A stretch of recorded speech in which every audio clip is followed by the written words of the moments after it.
Assalamualaikum warahmatullahi wabarakatuh. Nama saya Siti Sarah Aliyah Arbens.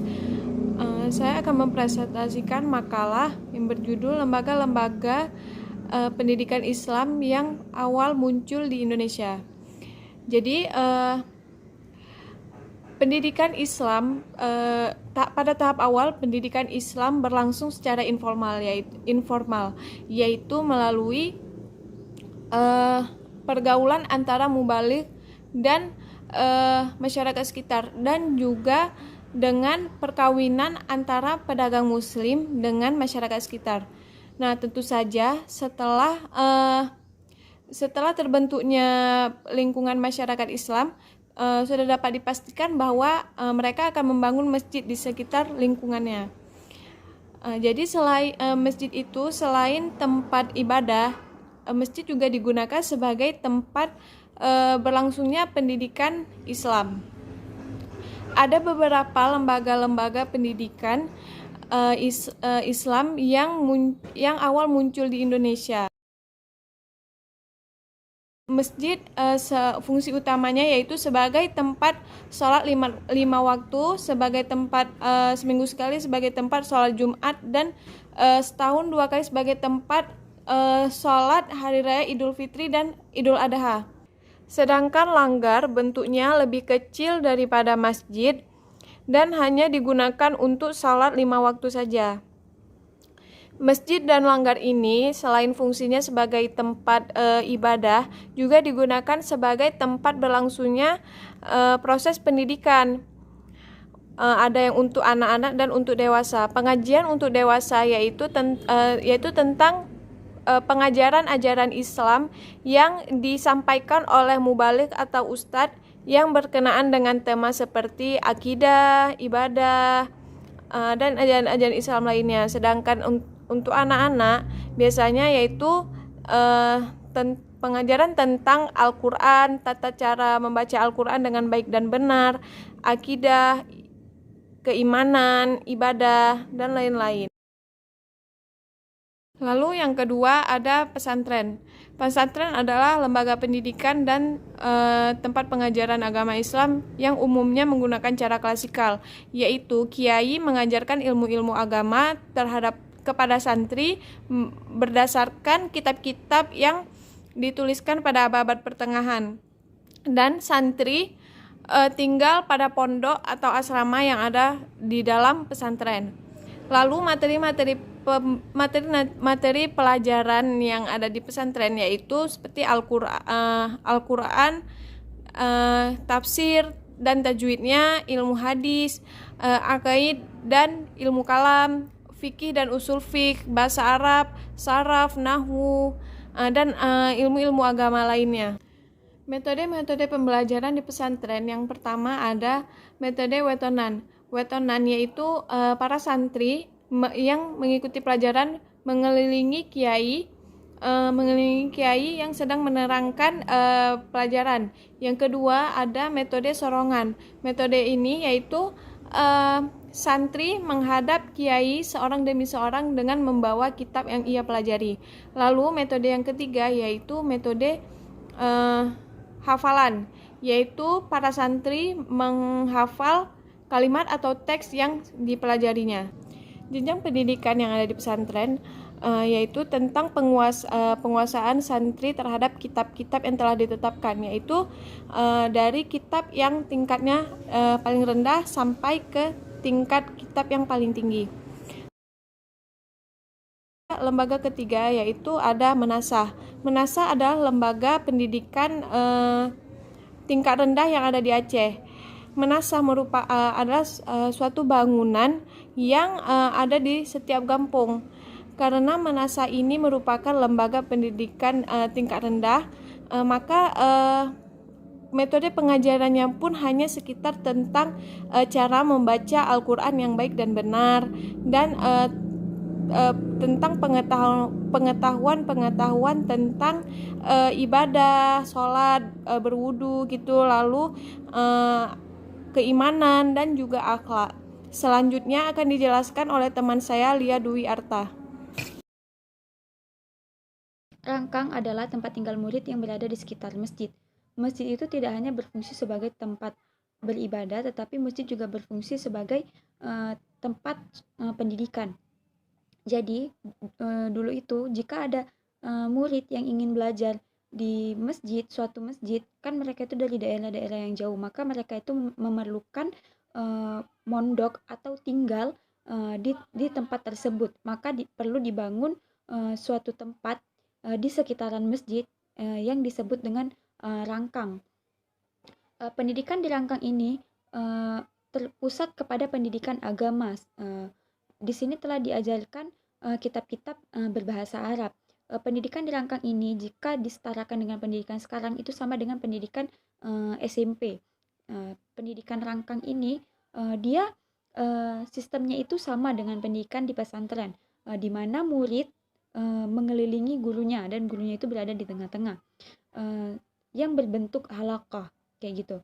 Jadi Hordronje mendeskripsikan rangkang sebagai suatu bentuk kediaman atau rumah yang lebih sederhana. Dia memiliki satu lantai dan di kanan kirinya terdapat blok yang hanya bisa ditempati 1-3 orang murid saja. Selanjutnya kadang-kadang rumah yang ditempati oleh yang telah ditinggalkan oleh orang soleh itu diwakafkan kepada murid dan rumah itu diserahkan kepada guru untuk dijadikan sebagai rangkang seperti itu.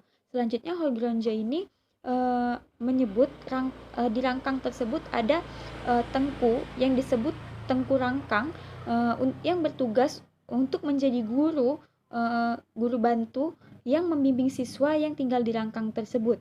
Tengku rangkang ini membantu siswa dengan pengetahuan praktis, menentukan mereka memakai buku fikih atau fikih, usuy atau suluddin yang berbahasa Melayu seperti Masailah, Bidayah, dan Surat Al-Mustaqim. Selanjutnya Hordronje ini membandingkan antara rangkang dengan pesantren. Jadi kalau pesantren di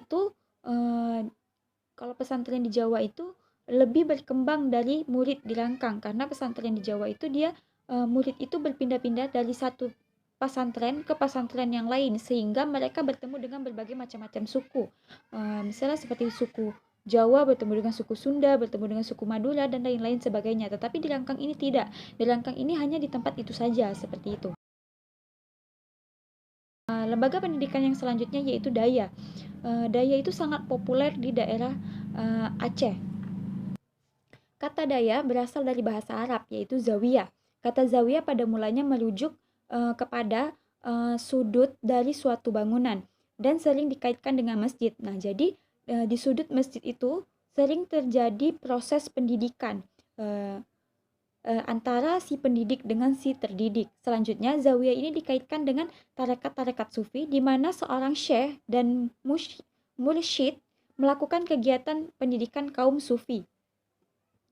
Berubahnya kata zawiyah menjadi daya itu menjadi daya menurut dialek Aceh dan juga mempunyai hubungan fungsional yakni sama-sama merujuk kepada tempat pendidikan. Daya adalah sebuah lembaga pendidikan yang mengajarkan mata pelajaran agama yang bersumber bahasa Arab. Misalnya itu seperti fikih, bahasa Arab, tauhid, dan lain-lain sebagainya. Tingkat pendidikan Daya ini dia setara dengan tingkat pendidikan SMA. Lembaga pendidikan yang selanjutnya yaitu Surau. Surau berasal dari Sumatera Barat, tepatnya di Minangkabau. Sebelum menjadi lembaga pendidikan Islam, istilah ini pernah digunakan sebagai tempat penyembahan agama Hindu-Buddha. Istilah surau di Minangkabau sudah dikenal sebelum datangnya Islam. Surau dalam sistem adat Minangkabau adalah kepunyaan suku atau kaum sebagai pelengkap rumah gadang yang berfungsi sebagai tempat bertempur, rapat, tempat berkumpul, dan tempat tidur bagi anak laki-laki yang sudah akhir balik dan orang tua yang sudah uzur. Karena dalam adat Minangkabau, anak laki-laki yang sudah akhir balik itu tidak mempunyai kamar di rumah orang tuanya. Oleh karena itu mereka tidurnya di surau. Karena mereka kenyataan ini menyebabkan surau menjadi tempat amat penting bagi pendewasaan generasi Minangkabau, baik dari segi ilmu pengetahuan maupun keterampilan praktis lainnya. Surau dalam sejarah Minangkabau diperkirakan berdiri pada tahun 1356 Masehi yang dibangun pada masa Raja Aditya Warman di kawasan Bukit Genbak. Sebagaimana diketahui, pada masa ini merupakan masa keemasan bagi agama Hindu-Buddha. Pengaruh agama Hindu-Buddha mulai surut dan pengaruh selanjutnya digantikan Islam. Surau akhirnya mengalami akulturasi kebudayaan ke dalam agama Islam. Fungsi surau tidak berubah setelah kedatangan Islam, hanya saja fungsi keagamaannya semakin penting, yang diperkenalkan pertama kali oleh Syekh Burhanuddin di Ulakan Pariaman. Pada masa ini, eksistensi surau di samping sebagai tempat sholat, juga sebagai tempat mengajar ajaran Islam, khususnya tarekat atau suluk. Sebagai lembaga pendidikan tradisional, surau menggunakan sistem pendidikan halaqah. Materi pendidikan yang diajarkan pada awalnya masih di seputaran belajar huruf hijaiyah dan membaca Al-Quran. Di samping ilmu-ilmu keislaman lainnya seperti keimanan, akhlak, dan ibadah. Perbedaan umum pendidikan ini dilaksanakan malam hari secara bertahap. Eksistensi surau sebagai lembaga pendidikan mulai mengalami kemajuan. Ada dua jenis jenjang pendidikan surau pada era ini, yaitu yang pertama pengajaran Al-Quran. Untuk mengajarkan Al-Quran ada dua tingkatan. Yang pertama tingkat pendidikan rendah, yaitu pendidikan untuk memahami ejaan Al-Quran. Di samping itu juga mereka mempelajari cara berwudu dan tata cara sholat dilakukan dengan metode praktek dan menghafal. Yang kedua yaitu pendidikan atas, yaitu pendidikan membaca Al-Quran dengan lagu, kasidah, berjanji, tajwid, dan kitab perukunan. Lama pendidikan ini siswa dikatakan tamat bila ia telah mampu menguasai materi di atas dengan baik. Bahkan ada siswa yang mengulangnya sampai 2-3 kali baru berhenti dari pengajaran Al-Quran. Lalu selanjutnya mereka baru mulai masuk ke setelah pengajaran Al-Quran, mereka masuk ke pengajian kitab. Materi pendidikan dalam jenjang ini meliputi ilmu saraf, ilmu nahu, ilmu fikih, ilmu tafsir, dan ilmu-ilmu lainnya. Cara mengajarkannya adalah dengan membaca sebuah kitab Arab dan kemudian diterjemahkan ke dalam bahasa Melayu. Setelah itu baru diterangkan maksudnya. Penekanan pada jenjang ini adalah pada aspek hafalan. Agar siswa cepat hafal, maka metode pengajarannya dilakukan melalui cara menghafal materi dengan lagu-lagu tertentu. Pelaksanaan jenjang ini biasanya dilakukan pada siang hari. Surau tidak hanya berfungsi sebagai lembaga pendidikan Islam, tetapi juga sebagai lembaga pendidikan tarekat. Surau sebagai lembaga pendidikan Islam mulai surut peranannya karena disebabkan oleh beberapa hal. Yang pertama, selama Perang Padri, banyak surau yang musnah terbakar dan syekh banyak yang meninggal. Kedua, Belanda mulai memperkenalkan sekolah negeri. Dan yang ketiga, kaum intelektual muda Muslim mulai mendirikan madrasah sebagai bentuk ketidaksetujuan mereka terhadap praktik-praktik surau yang penuh dengan khurafah, bid'ah, dan takhayul. Dalam posisinya sebagai lembaga pendidikan Islam, posisi surau sangat strategis baik dalam pengembangan Islam maupun pemahaman terhadap ajaran-ajaran Islam. Bahkan surau telah mampu mencetak para ulama besar Minangkabau dan menumbuhkan semangat nasionalisme, terutama dalam mengusir kolonialisme Belanda. Sekian pemaparan dari saya. Lebih dan kurang saya mohon maaf. Saya akhiri. Assalamualaikum warahmatullahi wabarakatuh.